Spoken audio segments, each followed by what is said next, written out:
যদি আরেকটা বিষয় বলার ছিল, জানার ছিল, সেটা হচ্ছে যে দুবার ভেস্তে যাওয়ার পর আজকে সরকারের পক্ষ থেকে আবার জুনিয়র ডাক্তারদের আপনারা চিঠি দিয়েছেন।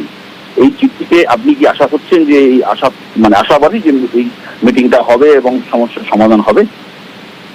দেখুন, এটা ফিক্স টাইম। আমরা যদি বলেন আমার বাড়ির মিটিংটা নিয়ে, তাহলে ফিক্স টাইম হবে, কিন্তু মিটিং এ আসার জন্য এটা ফিক্স টাইম হবে। আমি নিজেও ধর্নায় গেছি এবং আমার এখনো ছোটদের কাছে অনুরোধ থাকবে যে কালকে কোর্টে কেস আছে, তার আগে আসুন আমরা একটা শেষ চেষ্টা করে দেখি।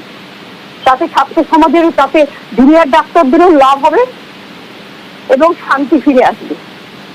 এবং যারা চায় না এটা সলভ হোক, আমি তাদের কাছে অনুরোধ করবো মানুষের কথা ভেবে, একদিকে বন্যা পরিস্থিতি, অন্যদিকে মানুষ চিকিৎসা পাচ্ছে না, আসলে আমরা সবাই মিলে সমস্যাটা সমাধান করি।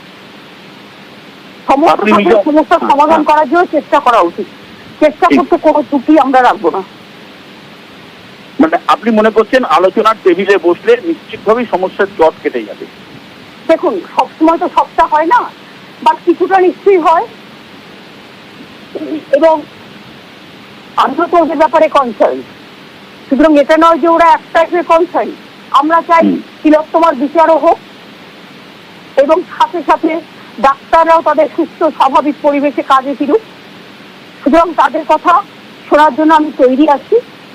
আমিও তাদের আবেদন জানিয়েছি। আমাদের চিফ সেক্রেটারি অলরেডি ইমেল পাঠিয়েছে যে তারা যদি আসেন দয়া করে 4:45-এর মধ্যে, তাহলে 5টায় আমরা মিটিংটা করতে পারি। যদি প্রত্যেকেই চায় ছুটি আছে, যেহেতু অফিসারদের ছুটি আছে, কারণ আজকে নবী দিবস, আপনারা জানেন আজকে গভর্নমেন্ট হলিডে আছে, সেই জন্য আমার এখানে করার প্রচেষ্টা হয়েছে।